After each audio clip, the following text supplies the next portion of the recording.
안녕하세요. 부산시 사상구청 생활보장과 기초생활 담당자입니다. 반갑습니다. 코로나19 사태가 장기화되면서 경제적인 어려움을 호소하는 분들이 늘어나고 있고 기초생활보장제도에 대한 이해가 어려워 상담을 주저하는 분들이 많은 것 같습니다.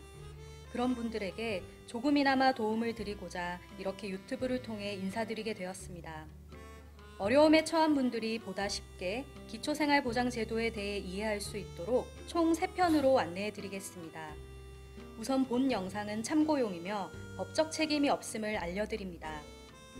1편에서는 기초생활보장제도에 대한 정의와 지원 대상, 선정 기준 및 신청에 대해 안내해 드리고 이어서 2편, 3편에서는 급여 종류별 개념과 혜택, 부양의무자 관련 소득재산 기준 등에 대한 내용으로 준비할 예정입니다.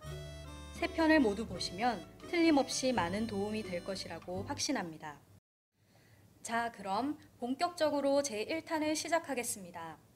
먼저 개념에 대하여 간단하게 정리하자면 화면에 보시는 바와 같이 기초생활보장제도란 생활이 어려운 저소득 가구의 기초 생계를 유지할 수 있게 국가가 지원해주는 사회보장제도로 맞춤형 급여라고 부릅니다.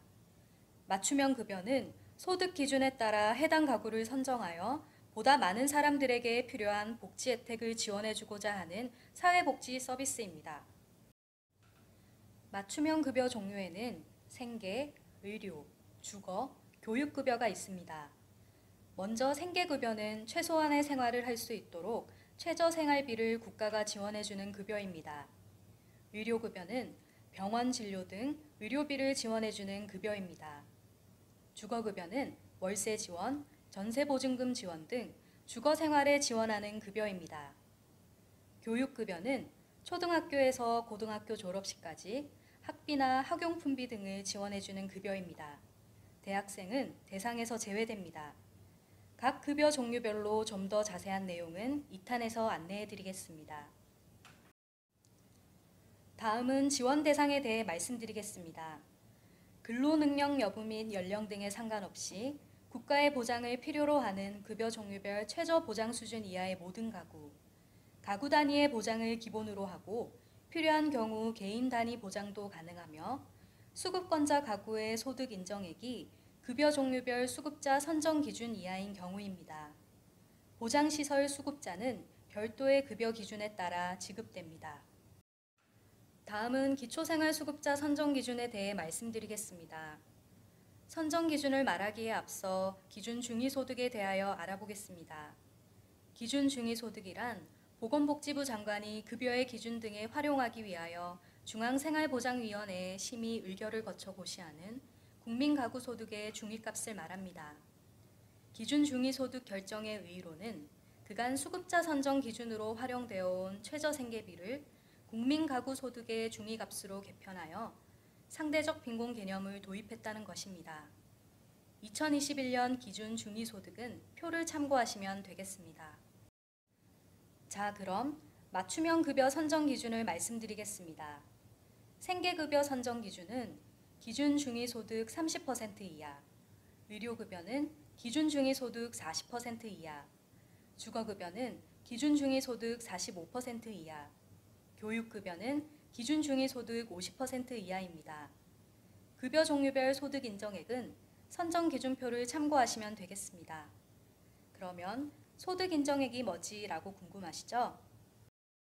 소득 인정액이란 소득평가액에 재산의 소득 환산액을 더한 값입니다. 소득평가액은 실제 소득에서 가구 특성별 지출 비용, 근로요인 소득 공제, 그 밖에 추가적인 지출 요인을 차감한 금액을 말합니다. 재산의 소득 환산액은 재산에서 기본 재산 공제액과 부채를 빼고 승용차 가액을 더한 값에 재산의 종류별 소득 환산율을 곱한 금액입니다. 실제 소득이란 어떤 범위를 말하는지 알아보겠습니다. 실제 소득은 크게 근로소득, 사업소득, 재산소득, 이전소득 총 4가지로 분류합니다. 근로소득에는 상시근로소득, 일용근로소득, 자활근로소득, 공공일자리 소득이 있습니다. 사업소득에는 농업소득, 임업소득, 어업소득, 기타 사업소득이 있습니다. 재산소득에는 임대소득, 이자소득, 연금소득이 있습니다. 이전소득에는 사적 이전소득, 부양비, 공적 이전소득이 있습니다. 다음은 재산의 범위에 대해 알아보겠습니다. 재산은 일반 재산, 금융재산, 자동차로 분류합니다.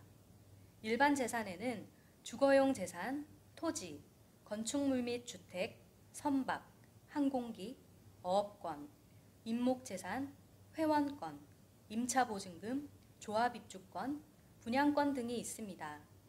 금융재산에는 예금, 주식, 채권, 어음, 연금저축, 보험증권, 연금보험 등이 있습니다. 자동차는 환산율 월 100%를 반영합니다. 재산가액 산정에서 제외하거나 감면하는 자동차, 일반 재산의 소득 환산율을 적용하는 자동차를 제외하고는 자동차 가액이 월 소득 100%로 산정됩니다.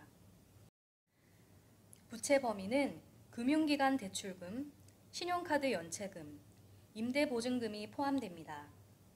개인 간의 사적 부채는 인정되지 않습니다. 소득 인정액에 대한 기본적인 개념에 대해 알려드렸으며 더 자세한 내용은 개별 상황과 소유 자산이 다르므로 관할 행정복지센터를 방문하시면 되겠습니다. 다음으로 수급 신청에 대해 말씀드리겠습니다. 생활이 어려운 저소득 가구의 가구원, 그 친족 및 기타 관계인이 해당 가구의 급여를 신청하는 것이 원칙입니다. 신청 방법은 읍면사무소 및 관할 동행정복지센터 방문 후 신청 시 필요 서류를 안내받아 신청하시면 되겠습니다. 이상으로 이번 시간은 기초생활보장제도에 대한 개념 및 수급가구 소득기준표를 통해 선정 기준에 대해 간략하게 소개해드렸습니다.